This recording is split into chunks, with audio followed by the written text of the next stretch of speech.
Hello guys, स्वागत है आपका मेरे बबलू इलेक्ट्रिकल इंजीनियरिंग चैनल पे।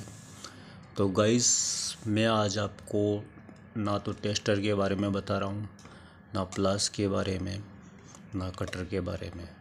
मैं आपको आज बता रहा हूँ इन टैपों के बारे में जो कलर कोड के लिए होती है और अक्सर हम फेस न्यूट्रल में यूज़ करते हैं। तो गाइस, आपको पता है ब्लैक मैंने बीच में इसलिए रखा है, ये कॉमन होता है। और गाइस, ये जो येलो वाला टैप दिख रहा है मैं फेस में यूज़ लेता हूँ, और ये रेड वाला है ये भी मैं फेस में यूज़ लेता हूँ, और ब्लैक वाला है जो मैं न्यूट्रल के लिए यूज़ में लेता हूँ। गाइस, मेरा एक तरीका भी है कि अक्सर मैं जब कस्टमर के घर में जाता हूँ तो कई बार होता है कि ब्लैक टैप तो रहती ही है, ऑब्वियसली ब्लैक टैप तो मिल ही जाती है। कई बार क्या होता है कि हमें येलो या फिर ये जो रेड टैप है ये नहीं मिल पाती, तो हमारे पास जो सबसे ज़्यादा चलने वाली टैप है ये खाली ब्लैक रह जाती है। तो कई बार हमें फेस और न्यूट्रल पर निशान लगाना होता है कि कौन सा फेस है और कौन सा न्यूट्रल है। तो गाइस, मैं तो क्या करता हूँ, फेस जो वायर होता है उसमें एक टैप का निशान मारता हूँ, और जो न्यूट्रल होता है उसमें 2 टैप का निशान मारता हूँ। इससे मुझे भी पता चल जाता है अगली बार जब फॉल्ट होता है तो बिना टेस्टर की मदद से मैं पता कर लेता हूँ कि ये वाला फेस वायर है और ये न्यूट्रल वायर है। तो गाइस, यही तरीका होता है समझने का। और दूसरी बात रही कि कस्टमर भी समझ जाता है, कस्टमर भी समझता है इस बात को कि कौन सा फेस है और कौन सा न्यूट्रल है, उसको भी सहूलियत हो जाती है।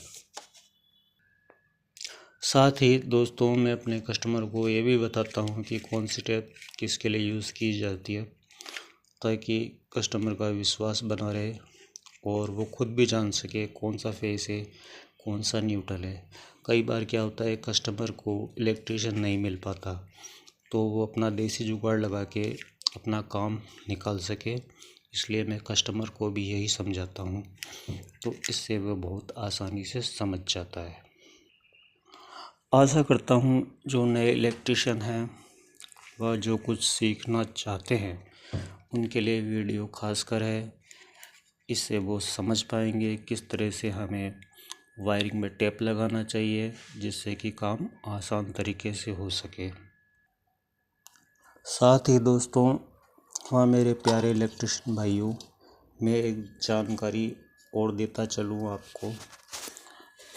जानकारी यह है कि जब इलेक्ट्रिशियन भाई किसी बिल्डिंग या फ्लैट में वायरिंग करते हैं उस समय कस्टमर से काफ़ी धोखा कर देते हैं, और वो धोखा आप जानते ही होंगे कि वायर के बंडल के मामले में होता है।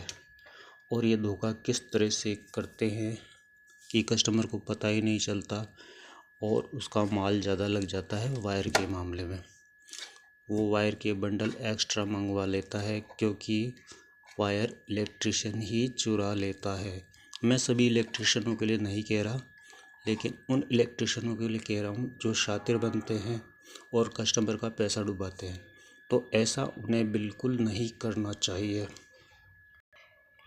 तो गाइस, मैं बताता हूँ आखिर वो चालबाजी क्या करते हैं। वो चालबाजी ये करते हैं कि जब वो इलेक्ट्रिशियन का काम करने आते हैं, वायरिंग करने आते हैं, तो अपनी मशीन या बोर्ड वगैरह लेके आते हैं।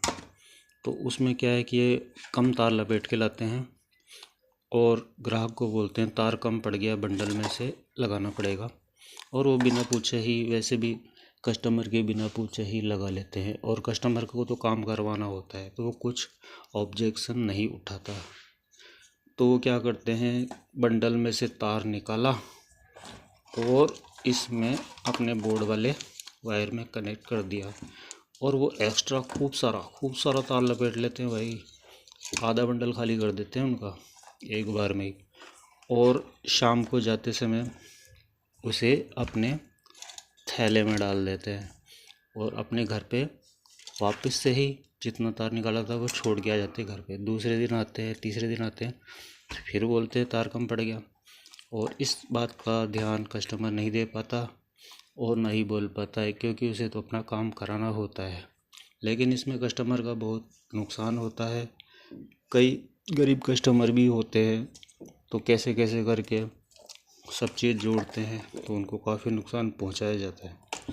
इस तरह से कभी भी नहीं करना चाहिए, ईमानदारी से हमें काम करना चाहिए। तो गाइस, आशा करता हूँ इस 2 जानकारियों को आपने अच्छी तरह समझा होगा। धन्यवाद दोस्तों।